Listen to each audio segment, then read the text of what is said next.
उत्सव के समय उपद्रव पैदा करना चाहते हैं, वे लोग अराजकता को अपना जन्मसिद्ध अधिकार समझते हैं। उन्हीं लोगों को चेतावनी देने की दृष्टि से आज मैं बलरामपुर में भी आया हूं, यही कहने के लिए आया हूं, यही कहने के लिए आया हूं। अगर विकास में बाधक बनोगे और विकास की योजनाओं को उपद्रव और अराजकता के माध्यम से बाधित करोगे तो ये मान करके चलिए कि ये विकास पहले उनके विनाश का कारण बन जाएगा। अगर कहीं उपद्रव करने का कार्य किया तो ये उपद्रव की कीमत उनको चुकानी पड़ेगी कि आने वाली पीढ़ियां उनकी याद करेंगी। ये लोग दंगा करवाते थे, आगजनी करवाते थे, बेटी की सुरक्षा में सेंध लगाते थे, व्यापारी के प्रतिष्ठानों पर आग लगाते थे और सरकार इनका आवभगत करती थी। वह समय अब चला गया है। विकास की प्रक्रिया में बाधक कुछ तत्व ऐसे भी हैं जिन्हें विकास अच्छा नहीं लगता है, जिन्हें विकास अच्छा नहीं लगता है। वे कहीं न कहीं विकास में व्यवधान पैदा करते हैं। उत्सव के समय उपद्रव पैदा करना चाहते हैं। वे लोग अराजकता को अपना जन्मसिद्ध अधिकार समझते हैं और उन्हीं लोगों को चेतावनी देने की दृष्टि से आज मैं बलरामपुर में भी आया हूं, यही कहने के लिए आया हूं, यही कहने के लिए आया हूं। अगर विकास में बाधक बनोगे और विकास की योजनाओं को उपद्रव और अराजकता के माध्यम से बाधित करोगे तो ये मान करके चलिए कि ये विकास पहले उनके विनाश का कारण बन जाएगा। पर्व और त्योहारों के उत्सव और उमंग में अगर कहीं उपद्रव करने का कार्य किया तो ये उपद्रव की कीमत उनको चुकानी पड़ेगी कि आने वाली पीढ़ियां उनकी याद करेंगी कि कैसे होता है, क्या कीमत चुकानी होगी। बहनों और भाइयों, जो लोग आज भी जिन्हें ये सब अच्छा नहीं लग रहा है, जो लोग आज भी किसी गलत मंशा के साथ जी रहे हैं, जो लोग आज भी ये मानते हैं कि अराजकता उनका जन्मसिद्ध अधिकार है, उनको अपनी गलतफहमी दूर कर देनी होगी। वो अपनी गलतफहमी दूर कर ले। वह समय गया जब समाजवादी पार्टी की सरकार हुआ करती थी, कांग्रेस की सरकारें हुआ करती थी।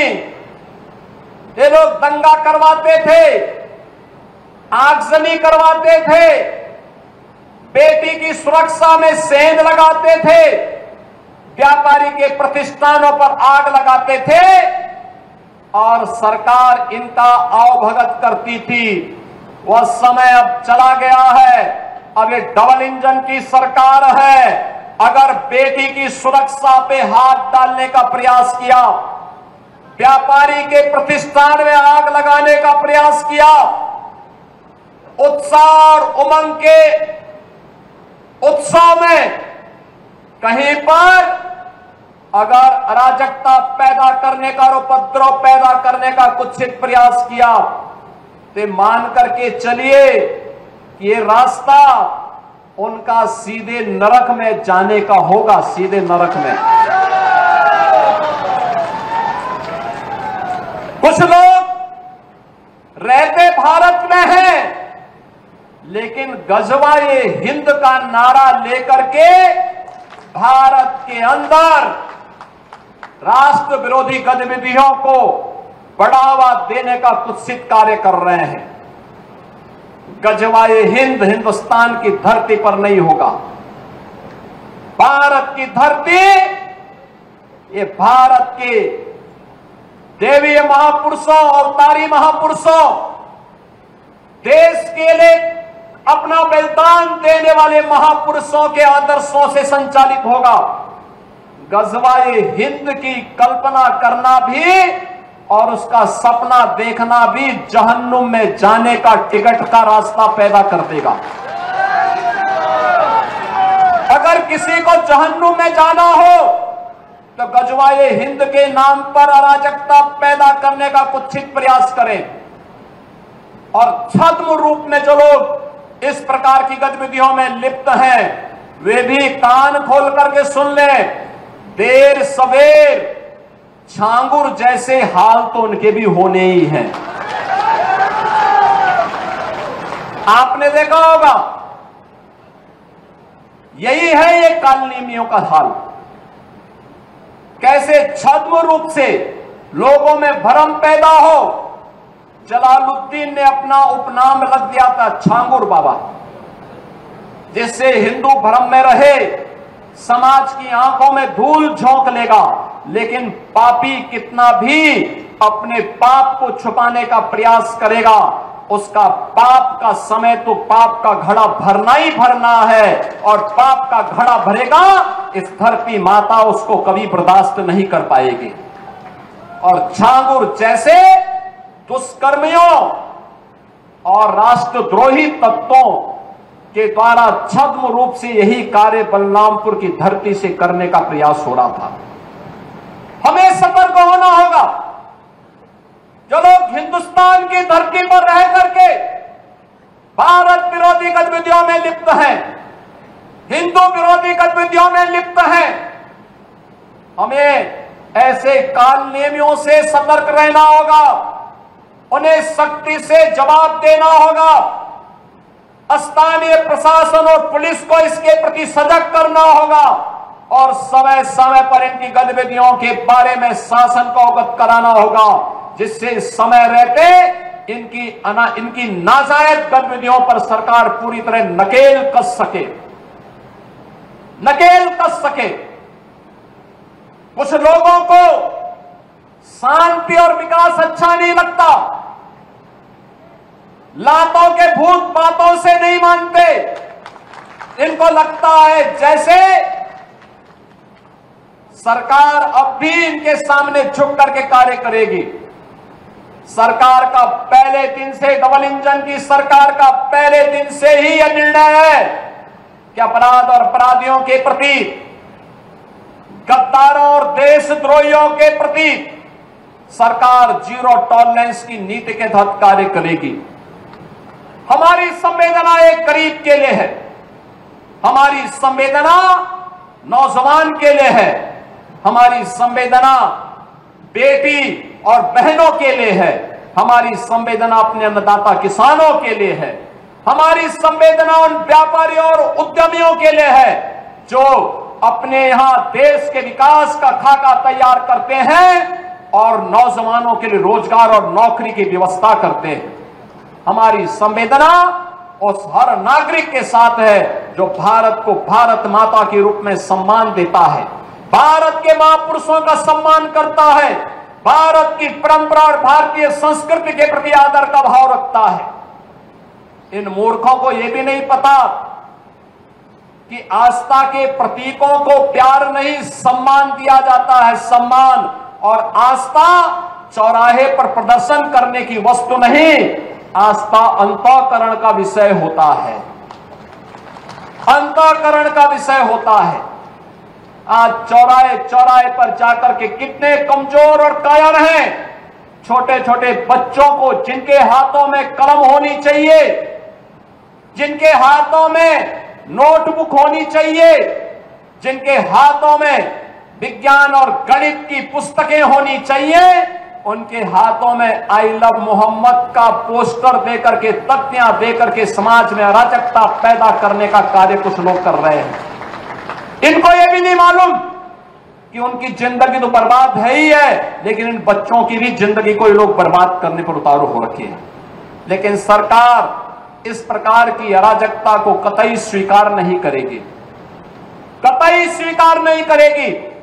और जिसने भी कानून को हाथ में लेने का प्रयास किया, जो भी राह चलते हुए राहगीर पर हमला करेगा, जो भी बेटी की सुरक्षा पे सेंध लगाने का कार्य करेगा, और जो भी व्यापारिक प्रतिष्ठानों में आगजनी करने का दुस्साहस करेगा, जो भी पर्व और त्योहारों में उपद्रव करेगा, उसको हम पहले से इस बारे में कह देंगे कि उसको बिना मांगे जहन्नुम में जाने का टिकट हम काट करके दिला देंगे।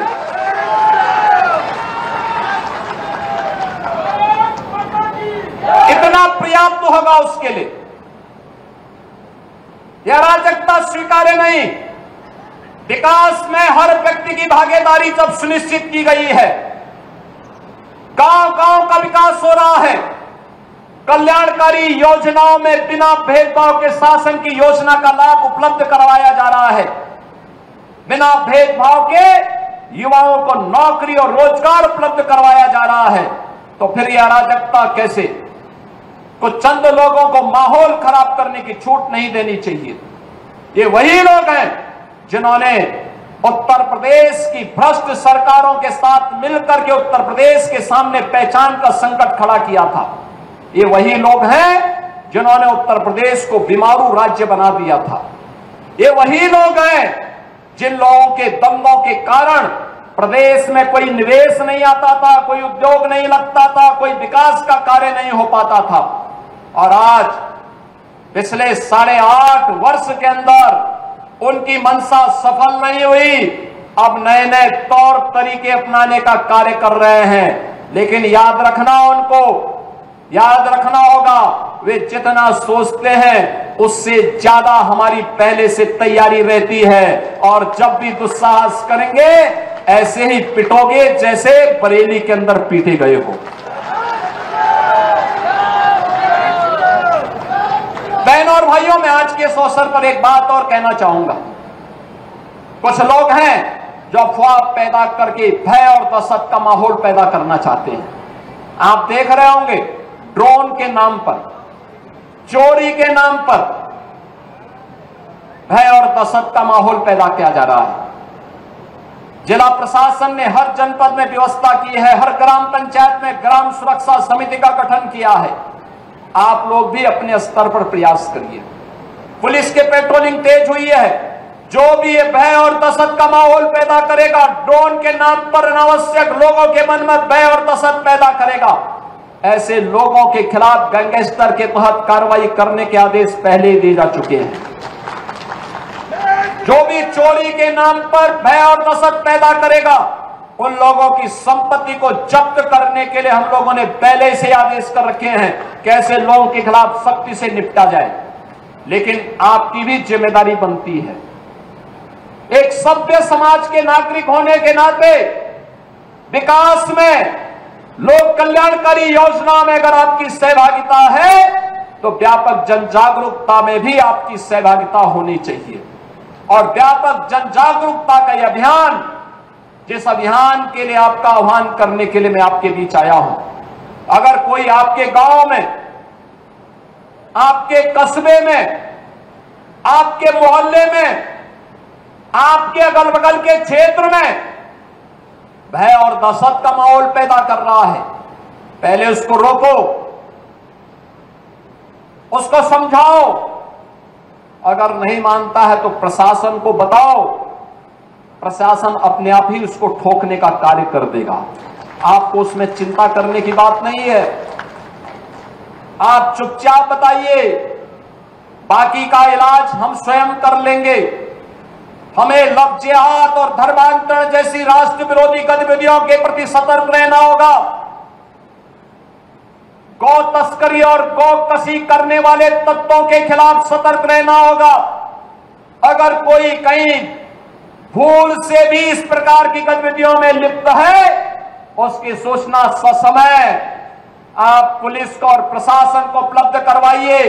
बाकी का इंतजाम हम स्वयं कर लेंगे। उनका क्या उपचार होना है, उपचार की व्यवस्था हम स्वयं कर लेंगे। बहनों और भाइयों, दूसरा है, हमारा उत्तर प्रदेश और हमारा बलरामपुर जनपद भी विकसित जनपद हो। प्रधानमंत्री जी ने देशवासियों के सामने